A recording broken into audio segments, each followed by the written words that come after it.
నమస్తే అండి. ఎలా ఉన్నారు అందరూ? బాగున్నారా? నేనైతే బాగున్నానండి. మీ అందరికీ అమ్మవారి ఆశీస్సులు ఎల్లప్పుడూ ఉండాలని కోరుకుంటూ ఈ రోజున చాలా ఈజీగా ఉండే ఒక తాంత్రిక పరిహారం గురించి తెలుసుకుందాము. ఇంతకీ ఈ పరిహారాన్ని ఎవరు చేయాలి? ఎందుకు చేయాలి? ఈ పరిహారాన్ని చేయడం వల్ల మీ జీవితంలో కలిగే లాభాలేంటి? ఇవన్నీ కూడా చెప్తానండి వీడియోలో. ఎందుకంటే ఒక పరిహారాన్ని మనం చేసేటప్పుడు ప్రతి ఒక్కటి తెలుసుకోవాలి కదండి. కొందరికి ఇలాంటి పరిహారాల విషయాల్లో వినడానికి కాస్త బోరుగా అనిపిస్తుంది, ఇబ్బందిగా కూడా ఉంటుంది అన్నవారు కూడా ఉన్నారు.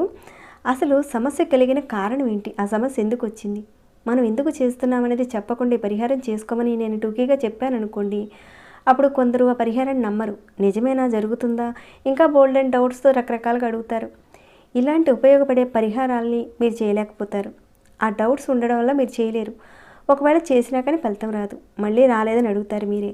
అందుకని నేను ప్రతి వీడియోలో ఒక పరిహారం చేసినప్పుడు దాని గురించి పూర్తిగా ఫుల్ ఇన్ఫర్మేషన్ మీకు ఇచ్చి ఆ పరిహారం ఎలా చేయాలనేది చెప్తానండి. కాస్త అర్థం చేసుకోండి, కాస్త ఓపికగా చూడండి.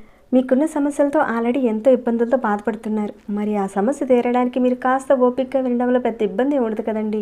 అర్థం చేసుకొని పర్ఫెక్ట్గా పరిహారాన్ని చేసుకోండి. స్కిప్ చేయకుండా వీడియోని అయితే చూడండి. ఇక పరిహారం మాటకు వెళితే, ఈ పరిహారాన్ని ఎందుకు చేయాలి, ఎవరు చేయాలనేది తెలుసుకున్న తర్వాత పరిహారాన్ని ఎలా చేయాలనేది చెప్తానండి. ఇక్కడ కొందరికి ఎక్కువసార్లు దెబ్బలు తగులుతూ ఉంటాయి, గాయాలు అవుతూ ఉంటాయి, రక్తం వస్తూ ఉంటుంది. అది ఇంట్లో అయినా సరే బయట అయినా సరే అలా తగులుతూ ఉంటే రక్తం వస్తూ ఉంటుంది. మానసికమైన అశాంతి ఎక్కువగా ఉండడము, కారణం లేకుండా కుటుంబ సభ్యుల మధ్యన గొడవలు రావడము, ఇంకా బెస్ట్ ఫ్రెండ్స్ అంటే కావలసిన వారితో కూడా అనుకోకుండా గొడవలు రావడము, ఏదైనా మీరు పనుల మీద బయటికి వెళ్ళినప్పుడు ఆటంకాలు అవ్వడము, ఇంకా రాత్రి సమయంలో నిద్రలో నుంచి మీరు ఒక్కసారి లెగవడము, ఉలిక్కిపడ్డము, నిద్రలో పిచ్చి పిచ్చిగా కలవరింతలు పెట్టడము, ఒక్కోసారి ఏదేదో మాట్లాడడం, ఇలా జరుగుతున్నవారు ఎవరైనా ఉంటే మీలో ఈ పరిహారాన్ని చేయించండి. చాలా ఈజీగా ఉంటుందండి. ఎవరైతే మీ వర్క్ మీద అంటే అది బిజినెస్ కావచ్చు, జాబ్ పని మీద కావచ్చు, మీరు బయటికి వెళ్ళినప్పుడు ఆ చేసే పనులు పూర్తి కాకుండా ఏదో ఒక ఆటంకం వచ్చి పని ఆగిపోవడము, దానివల్ల ఆర్థికంగా విపరీతంగా నష్టాలు రావడము, ఆ పని మీద శ్రద్ధ లేకపోవడము, అంటే మనం ఏదైనా ఒక పని అనుకుంటాం, తర్వాత ఆ వర్క్ మీద శ్రద్ధ అనేది పెట్టాం, ఇంట్రెస్ట్ లేక వదిలేస్తూ ఉంటాం. దాంతో ఇక అక్కడి నుంచి డబ్బులు రావాల్సినవి రాకుండా ఉంటాయి, నష్టాలు వస్తూ ఉంటాయి. ఇలా జరుగుతుంటే మీరు ప్రతి సోమవారం ఈ పరిహారాన్ని ప్రయత్నించండి. ఈ పరిహారాన్ని ఆడవారైనా మగవారైనా ఎవరైనా చేయించండి. అయితే ఈ పరిహారానికి ఎలాంటి నియమ నిబంధనలు అంటూ ఏమీ లేవండి. మీ మనసులో ఇబ్బందులకు సంబంధించి మీరు ఎదుర్కొంటున్న ఆ సమస్యల గురించి చెప్పుకొని ఈ పరిహారాన్ని చేయాలి. ఇక పరిహారానికి కావాల్సిన పదార్థాలు ఏంటో ఇక్కడ చెప్తానండి. ఒక 5 తులసాకులు కావాలండి. 5 అంటే 5 తులసాకులు తీసుకోండి. అలానే ఒక స్పూన్ తేనె కావాలండి. అలానే పసుపు కాస్త తీసుకోండి. ఇంకా ఈ గంగాజలం కూడా కావాలండి. ఈ పరిహారం విషయంలో గంగాజలం ఖచ్చితంగా అవసరం ఉంటుందండి. మనకి పూజా షాప్లో కూడా దొరుకుతుందండి. చుట్టుపక్కల ఎక్కడైనా గంగాజలం మీకు దొరకకపోతే పుణ్య నదులు అంటే కృష్ణ, గోదావరి ఎక్కడికైనా మీరు వెళ్తారు కదండి, అప్పుడు వెళ్ళినప్పుడు నీళ్ళు అనేది తెచ్చుకోండి. ఒకవేళ ఆ నీళ్ళు ప్రజెంట్ మీ దగ్గర ఉంటే వాటిని అయినా సరే ఈ పరిహారం విషయంలో మీరు వాడుకోవచ్చు. ఇక ఎలా చేయాలనేది చెప్తానండి. దానికంటే ముందు ఒక చిన్న రిక్వెస్ట్ అండి. మీ అందరికీ మీ సపోర్ట్గా ఈ వీడియోకి ఒక లైక్ ఇచ్చి మీ ఫ్రెండ్స్కి, ఫ్యామిలీ మెంబర్స్కి ఈ వీడియోని షేర్ చేయండి. ఎందుకంటే లైక్స్ అండ్ షేర్స్ వల్ల నాకు మరిన్ని వీడియోస్ని చేయడానికి ఒక మోటివేషన్ ఇచ్చిన వారు అవుతారు. అలానే 10 మందికి హెల్ప్ చేసిన వారు కూడా అవుతారు. ఇక సబ్స్క్రైబ్ కాకుండా ఉంటే ఇలాంటి మరెన్నో విషయాలు తెలుసుకోవాలనుకున్నా, ఆచరించాలనుకున్నా, మీకున్న సమస్యలను పోగొట్టుకోవాలనుకుంటే తప్పకుండా మన ఛానల్కి సబ్స్క్రైబ్ కండి. ఇక ఈ వీడియోని అయితే ఆఖరి వరకు చూడండి. సరేనండి, ఇక పరిహారం మాటకు వెళదాము. ఇక్కడ పరిహారం విషయంలో స్నానానికి సంబంధించిన పరిహారం అండి ఇది. అందుకని మీరు ఇవన్నీ కూడా సిద్ధం చేసి పెట్టుకోండి. ఇందాక చెప్పాను కదండి పదార్థాలు, వాటన్నిటి కూడా సిద్ధం చేసుకొని సోమవారం రోజున ఉదయం 5 గంటల నుంచి 10 గంటల లోపుగా ఈ పరిహారాన్ని చేయాలి. చెప్పుకున్న టైంలోనే చేయాలండి. ఆ తర్వాత చేస్తే ఫలితం అయితే ఉండదు. ఇక స్నానానికి వెళ్ళే ముందు ఒక లోటాలో కానీ, మగ్గులో కానీ, చిన్న చెంబులో కానీ మామూలు నీళ్లు తీసుకోండి. దానిలో ఈ 5 తులసాకులు వేయండి. 5 మాత్రమే వేయండి. తర్వాత దాంట్లో కొద్దిగా పసుపు వేయండి. ఇంత మాత్రం చాలండి, కొద్దిగా వేయండి. తర్వాత ఒక స్పూన్ తేనె కాస్త వేయండి. వేసిన తర్వాత గంగాజలం కొద్దిగా పోయండి. అంటే ఒక 4-5 డ్రాప్స్ వేస్తే సరిపోతుందండి. కొద్దిగా వేయండి చాలు గంగాజలం. తర్వాత మీరేం చేస్తారంటే ఒక టబ్బు తీసుకోండి. జస్ట్ మీ అందరికి అర్థం కావాలని ఇలా చూపిస్తున్నానండి, అర్థం చేసుకోండి. మీరు మామూలుగా ఒక టబ్బు తీసుకోండి. ఆ టబ్బులో మీరు నుంచోండి. ఇది మీ లోట అనుకోండి, అంటే ఈ లోట మీరే అనుకోండి. మీరు ఈ విధంగా టబ్బులో నిలబడ్డారు. మెల్లగా మీ తల మీద నుంచి, అంటే ఆడవారు అనుకోండి, మీరు కంఠ స్నానం ఏ విధంగా చేస్తారో అలా మీ ఒంటి మీద అయితే పోసుకోండి ఆ నీళ్ళని. అదే మీరు మగవారు అనుకోండి, మీ తల మీద నుంచి పోసుకోవాలి. అంటే మీరు ఏవైతే నీళ్ళు పోసుకుంటున్నారో మీ తల మీద ఉన్న ఆ నీళ్లు టబ్లో పడాలి. ఇక్కడ చూపిస్తున్న విధంగా ఈ విధంగా మీరు పోసుకోవాలి. దీని మీద పోస్తున్నాను కదండి, ఈ గ్లాస్ మీద ఈ విధంగా మీరు పోసుకోవాలి. ఆ నీళ్ళు అనేటివి అటు ఇటు చిమ్మకుండా మీ శరీరం మీద నుంచి పూర్తిగా జారి ఆ టబ్లో పడాలి. మీ కాళ్ళ వరకు పూర్తిగా నీళ్లు జారుతూ కిందకి రావాలన్నమాట. తర్వాత మీరు ఈ విధంగా స్నానం చేసేసారు. ఇక ఆ టబ్బుని పక్కన పెట్టేయండి. ఆ తర్వాత మీరు మామూలు నీళ్ళతో స్నానం చేసేసుకోండి.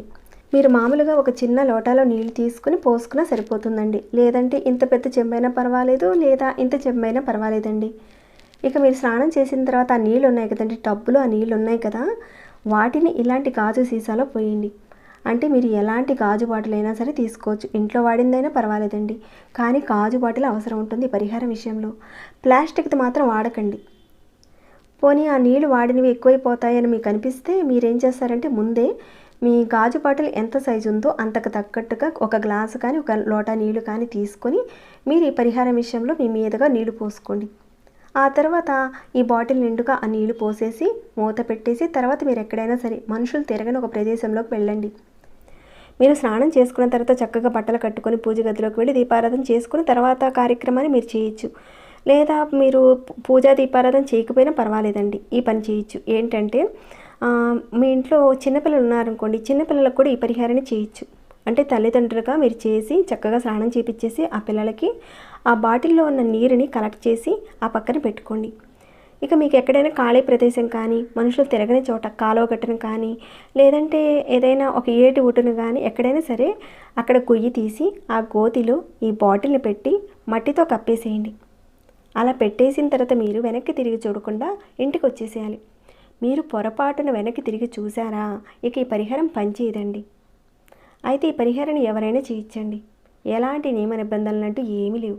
మీరు స్నానం చేసేది ఉదయం 5 గంటల నుంచి 10 గంటల లోపుగా స్నానం చేయాలి. మీరు 9 గంటల్లోగా చేశారు, ఆ తర్వాత తీసుకువెళ్ళి మీరు మట్టిలో పాతి పెట్టేయచ్చు. పాతి పెట్టేది కూడా అదే రోజున చేయాలండి, తర్వాత రోజునైతే కాదు, అదే రోజున చేయాలి. ఇది కాస్త మీరు గుర్తుపెట్టుకోండి. ఈ విధంగా మీరు చేయడం వల్ల ఏంటంటే మీలో ఉన్న నకారాత్మక శక్తి, అంటే నెగిటివ్ శక్తి, ఏదైనా దుష్ట శక్తులు ఏదైనా ఉన్నా కానీ మీ ఒంటి మీద నుంచి అవన్నీ కూడా పోతాయి. ఇందాక ఏదైతే చెప్పుకున్నామో దెబ్బలు తగలడము, రక్తం కారడము, ఇలాంటి ఇబ్బందులన్నీ కూడా తొలగిపోతాయి. కుటుంబ సభ్యుల మధ్య, స్నేహితుల మధ్య ఉన్న మనస్పర్ధలు తొలగిపోతాయి. అలానే చేసే పనుల్లో వచ్చే ఆటంకాలు అవన్నీ కూడా తొలగుతాయండి. మీ ఒంటి మీద ఉన్న చెడు శక్తులు ఒక్కొక్కటిగా వెళ్ళిపోతూ ఉంటాయి. నమ్మకంతో చేయండి. మీకు ఓపిక ఉంటే ప్రతి సోమవారం చేయించే పరిహారాన్ని. ఆ బాటిల్ని అయితే అక్కడే వదిలేయాలండి, ఇక ఆ బాటిల్ని అయితే ఇంటికి తెచ్చుకోకూడదు. మీకు ఓపిక ఉంటే ప్రతి సోమవారం చేయొచ్చు, కానీ అక్కడ పాతి పెట్టిన బాటిల్ ఉంటుంది కదండి, మీరు వాడకూడదండి. ఒకసారి పరిహారానికి వాడిన బాటిల్ని మాత్రం మీరు వాడకూడదు మళ్ళీ ఇంకోసారి. ఇలాంటి ఇబ్బందులు ఉన్నవారు కనీసం 2 వారాలకు ఒకసారైనా సరే ఈ పరిహారం చేసుకోవచ్చండి. అంటే సోమవారం చేసుకోవచ్చు. ఒకవేళ లేదనుకోండి, ఈ సోమవారం చేశారు, ఆ పై వచ్చే సోమవారం చేసుకోవచ్చు. కుటుంబ సభ్యులందరికీ ఇలాంటి ఇబ్బందులు ఉంటే ఒక్కొక్క మనిషికి తల ఒక బాటిల్ చొప్పున ఇప్పుడు చెప్పిన విధంగా ఈ పరిహారాన్ని చేసుకోవచ్చు. అంటే సెపరేట్గా చేసుకోవాలి. ఈ పరిహారాన్ని నెలకోసారి చేసినా సరిపోతుంది. బాగా ఎక్కువగా సమస్య ఉందంటే 15 రోజులకు ఒకసారి చేయండి. లేదంటే ఇంకా ఎక్కువగా ఉన్నాయి సమస్యలు, అప్పుడు మీరు ఏం చేస్తారంటే వారానికి ఒకసారి చేసుకోవచ్చు. దీంట్లో ఉన్న విషయం ఏంటంటే నెలకొకసారి చేసుకున్న మనలో ఉన్న చెడు శక్తులు అనేటివి పోతాయండి. ఇది చాలా అద్భుతంగా పనిచేస్తుందండి. మీరు ఏదైతే అనుకున్నారో ఆ పనులన్నీ కూడా మీరు సాధిస్తారు. తప్పకుండా చేసుకోండి, మంచి ఫలితాలు అయితే ఉంటాయి. ఇక ఈ వీడియోని ఇంతటితో ముగిస్తున్నాను.